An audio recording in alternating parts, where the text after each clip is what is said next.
জীবনে যতদিন শুক্রবার পাবেন 4টা আমল করতে ভুল করবেন না।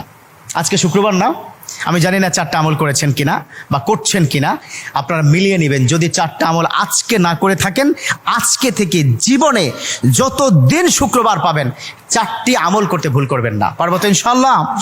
ইনশাআল্লাহ। 1, দুরূদ পড়া। আমার বিশ্বনবী দুরূদ সম্পর্কে কত অসাধারণ কথা বলেছেন। একজন সাহাবা এসে বললেন, ইলা রাসূলুল্লাহি সাল্লাল্লাহু আলাইহি ওয়াসাল্লাম, ও নবী, আমি যদি আপনার প্রতি দিনের 1/3 ধরে দুরূদ শরীফ পড়ি আমি কি নিয়ামত পাবো? বিশ্বনবী বললেন, তুমি যদি দিনের 1/3 ধরে আমার প্রতি দুরূদ শরীফ পড়ো তোমার জন্য বিশাল উপকার হবে, আরো বাড়িয়ে পড়লে তোমার জন্য আরো ভালো হবে। সাহাবা মহা খুশি হয়ে গেলেন, ইয়া রাসূলুল্লাহ, আমি দিনের অর্ধেক সময় জুড়ে যদি আপনার প্রতি দুরূদ শরীফ পড়ি তাহলে কি হবে? বিশ্বনবী বললেন, এটা বিশাল শুভ সংবাদ তোমার জন্য, তার চাইতে আরো বাড়িয়ে পড়লে তোমার জন্য আরো ভালো। সুবহানাল্লাহ।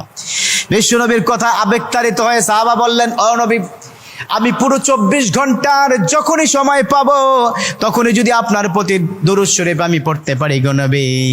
আমার নবী মুচকি এসে বললেন, তাই যদি হয়, ওয়া কানা মাই ফিল জান্নাহ, ও আমার সাহাবা, তুমি যদি 24 ঘন্টা ধরে যখন সুযোগ পাও তখনই দুরূদ শরীফ পড়ো, তুমি আমার সাথে আল্লাহর জান্নাতে যাবে। সুবহানাল্লাহ। এর মানে দুরূদের কি পাওয়ার! দুরূদ এত অসাধারণ। কেউ যদি মান করা দুরুদান, যে ব্যক্তি দুরূদ পড়বে আল্লাহ পাক তার মর্তবা, তার মর্যাদা 10 গুণ বৃদ্ধি করে দিবে। সুবহানাল্লাহ পড়েন। যে ব্যক্তি দুরূদ শরীফ পড়বে আল্লাহ পাক তার আমল নামা থেকে 10টি বদ আমল কেটে দিবে। সুবহানাল্লাহ পড়েন। যে ব্যক্তি দুরূদ শরীফ পড়বে আল্লাহ পাক তাকে 10টি নিয়ামত দান করবেন, যে নিয়ামত সে কখনো ভাবতে পারেনি। সুবহানাল্লাহ পড়েন। তার মানে দুরূদ শরীফ কি কত অসাধারণ না? মান লাজিমাল ইস্তেগফার। দ্বিতীয়টি হচ্ছে ইস্তেগফার পড়া। জুমার দিনে অবশ্যই ইস্তেগফার পড়বেন। ইস্তেগফার কত অসাধারণ কথা। মান লাজিমাল ইস্তেগফার গফিরা লাহু মা তাকাদ্দামা মিন জামবি। যে ইস্তেগফারটাকে লাজিম করে নেয়, অর্থাৎ কথায় কথায় সময় পেলে আস্তাগফিরুল্লাহ আস্তাগফিরুল্লাহ আস্তাগফিরুল্লাহাল্লাযী লা ইলাহা ইল্লা হুয়াল হাইয়ুল কাইয়্যুম ওয়া আতুবু ইলাইহি। কোথাও ভুলে হয়তো একটু ফেসবুকে কোন একটা নারীর ছবি চলে আসলো, আস্তাগফিরুল্লাহ স্কিপ করে দিল।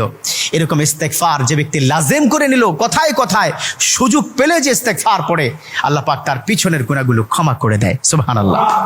তৃতীয় নম্বর কাজ দেব, জুমার দিনে ভুল করবেন না, সেটা হলো ফজরের নামাজটা আদায় করতে ভুল করবেন না। এখন যদি আমি জিজ্ঞাসা করি, মাশাআল্লাহ এখানে যতজন আছেন আজকে ফজরের নামাজ পড়ছেন কিনা, মনে হয় না আমি খুব বেশি পাবো যে ফজরের নামাজ পড়েছেন। আর 4 নম্বর যেটা হচ্ছে, জুমার দিনে যতদিন জুমার দিনে আপনি পাবেন সবার আগে মসজিদে প্রথম কাতারে আসবেন। বিশ্বনবীর হাদিস যে প্রথম কাতারে সর্বপ্রথম মসজিদে প্রবেশ করবে, রব্বে কারীম তার আমল নামায় উটের গায়ে যে পরিমাণ পশম থাকবে সম পরিমাণ পশমের সওয়াব তার আমল নামায় আল্লাহ পাক দিয়ে দিবে। সুবহানাল্লাহ। তা 4টা আমল করবো তো ইনশাআল্লাহ? আল্লাহ পাক কবুল করে নেক। আমিন।